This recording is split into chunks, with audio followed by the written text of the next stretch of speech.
Nakawagayway na ang mga bandila ng Pilipinas at Japan sa kahabaan ng Batasan Road sa Quezon City.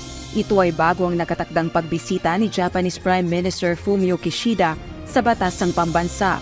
At bilang paghahanda sa pagbisita ng Japanese Premier, pinaigting pa ng House of Representatives ang ipinatutupad na seguridad sa Batasan Complex.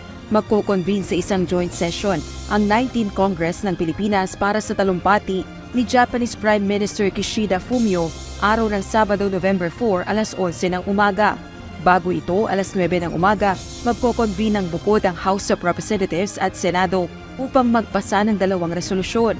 Una, ang imbitahan si Prime Minister Kishida at pangalawa ay upang mag-convene sa isang joint session. Ayon kay Senate President Juan Miguel Mig Zubiri, sa kasaysayan ng bansa, 5 beses pa lang nag-convene ang Kongreso ng Pilipinas para sa isang bumibisitang foreign head of state. Anya, isang karangalan na tanggapin ng Japanese Prime Minister ang kanyang imbitasyon upang magbigay ng talumpati sa taong bayan sa pamamagitan ng Kongreso.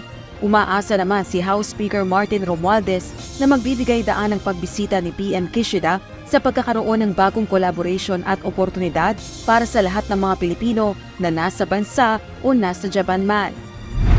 Itinuturing na mahalaga ang pagbisita ni Prime Minister Kishida sa bansa, lalo na't ang Japan ang pinakamalaking bilateral source ng official development assistance ng Pilipinas. Rosa Licoz, UNTV News Rescue. Diyos ang aming sandigan, serbisyo publiko ang aming pinahahalagahan.